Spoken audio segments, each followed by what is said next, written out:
Crime time में बात मध्य प्रदेश के रीवा से मिल रही एक ऐसी खबर की करेंगे जिसने हर किसी को हैरान कर दिया, सोचने पर मजबूर कर दिया कि क्या कोई शिक्षक भक्षक बन सकता है। ये मामला मध्य प्रदेश के रीवा का है, जहां एक मासूम जो पढ़ने में होशियार थी, जो पढ़ने में होशियार थी, जो लगातार हर परीक्षा में अव्वल आया करती थी, जिसका एक ही ध्येय था बड़ा होकर कुछ अच्छा करना है, माँ बाप का नाम रोशन करना है। लेकिन वही बिटिया घर के ही अंदर वॉशरूम में आत्महत्या कर लेती है, सुसाइड कर लेती है। आखिर उसके सुसाइड करने के पीछे की जब वजह पता चलती है तो लोगों के पैरों तले जमीन खिसक जाती है। क्यों? क्योंकि उसके सुसाइड करने के पीछे का बड़ा कारण उसका शिक्षक ही निकलता है। देखिए रिपोर्ट।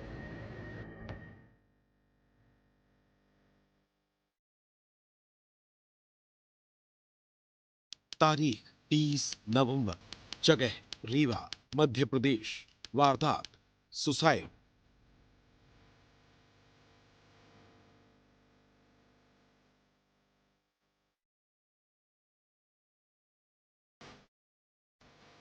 रीवा का सेमरिया, जहां संस्कार शिक्षा निकेतन स्कूल में पढ़ने वाली 11वीं की छात्रा अपने घर पर मौजूद थी। परिवार खेती किसानी से जुड़ा है, लिहाजा ज्यादातर लोग खेतों पर थे। घर में कुछ महिलाएं और बच्चे ही मौजूद थे। छात्रा पढ़ाई कर रही थी, फिर थोड़ी देर बाद घर के पीछे बने टॉयलेट में जाती है, लेकिन काफी देर तक लौटती नहीं है। बच्चे आवाज देते हैं, लेकिन कोई जवाब नहीं मिलता। दरवाजा अंदर से बंद था, कोई जवाब नहीं दे रहा था। लिहाजा कई आशंकाएं जन्म लेने लगी थी। लोगों की धड़कनें बढ़ रही थी, और जब दरवाजा तोड़ा गया तो पैरों तले जमीन खिसक गई, क्योंकि छात्रा टॉयलेट के अंदर फांसी पर लटकी हुई थी। छात्रा ने खुदकुशी कर जान दे दी थी। हर कोई हैरान था, क्योंकि उन्हें यकीन नहीं था कि उनकी बेटी ऐसा कदम भी उठा सकती है।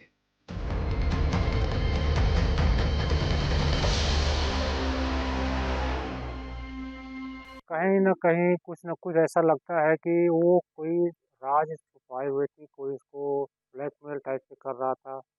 वो ऐसी बात थी कि मानो घर में शेयर नहीं कर सकती थी, है ना? कि घर वालों को पता ना चले। कोई स्कूल में ऐसी घटना घटी कि उनको जानकारी थी स्कूल वालों को, हैं?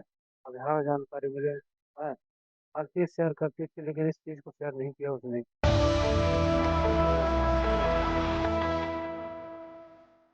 हर तरफ बस एक ही सवाल था कि पढ़ने लिखने में होशियार, परिवार की लाडली, समझदार और सुलझी हुई छात्रा ने खुदकुशी क्यों की?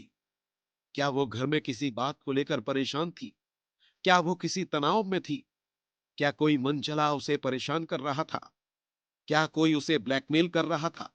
या फिर उसने कुछ ऐसा किया था जिसका घर वालों के सामने आने का डर था? सवाल कई थे।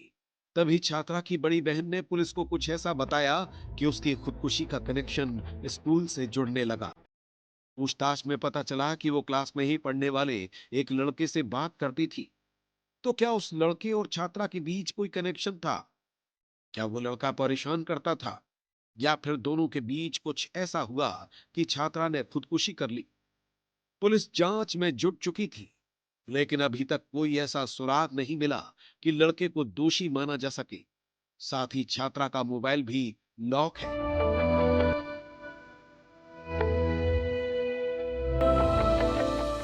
जब उसकी जांच होगी तब वो पता किया जाएगा कि वो पेन की जो राइटिंग है कितनी वर्ष पुरानी है। अभी इसमें जैसा कोई डेट वेट तो ऐसा लिखा है नहीं, तो ऐसा अनुमान लगाना कि इतने वर्ष पुराना होगा ये होगा, मतलब पूरी उसके कॉन्फिडेंस।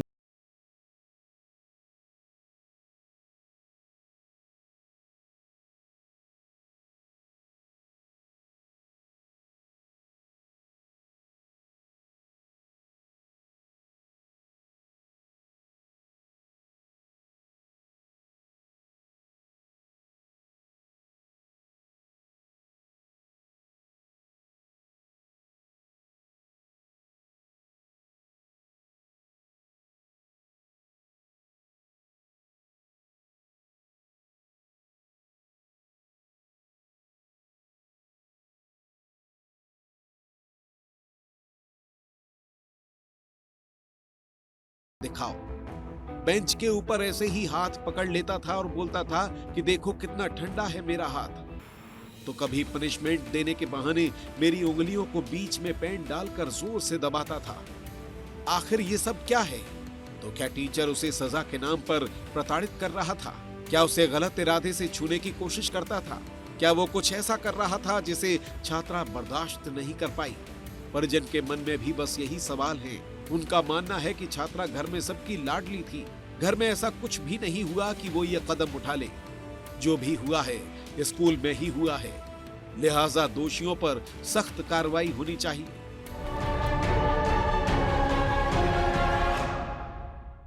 मैटर अब तो सुसाइड नोट लिख कर गई है और उसमें तो अभी तक हम लोगों को दोषी आदमी नहीं समझ में आया कि कौन है कौन नहीं है।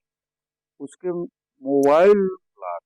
मोबाइल लॉक होने के कारण से उसका दोषी नहीं पता चला, पुलिस उसको ले गई।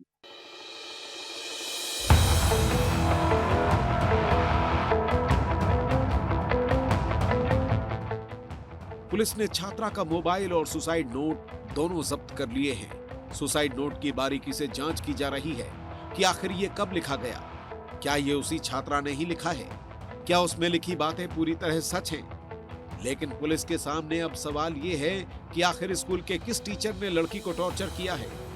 क्या क्या किया, कैसे किया? ये तो सुसाइड नोट में जिक्र है, लेकिन उसमें किसी टीचर का नाम नहीं लिखा है। लिहाजा पुलिस अब बारीकी से हर पहलू की जांच में जुटी है।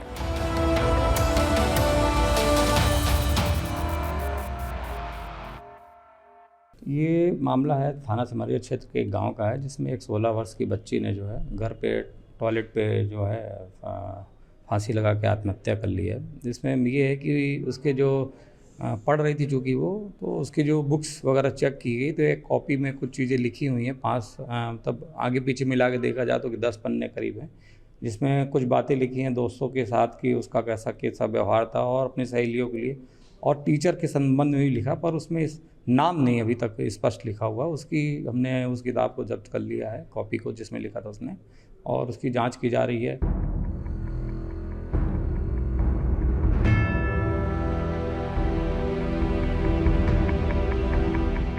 एक मेधावी छात्रा की चीखें कॉपी के पन्नों पर कैद होकर रह गईं। वो चीखें जो किसी ने नहीं सुनी, आज पूरे समाज को झकझोर रही हैं। सवाल ये है कि स्कूल जो सुरक्षित जगह माना जाता है, वहां एक बच्ची इतनी मजबूर कैसे हो गई कि उसने जान दे दी? आखिर कौन है वो शैतान जो टीचर के वेश में छात्रा को परेशान कर रहा था? क्या ये सिर्फ सजा के नाम पर की गई प्रताड़ना थी, या फिर कुछ ऐसा जो गुरु और शिष्य के रिश्ते को शर्मसार करने वाला है? सवाल कई हैं, जिनका जवाब पुलिस की जांच के बाद ही मिलेगा। विवेक तिवारी की रिपोर्ट।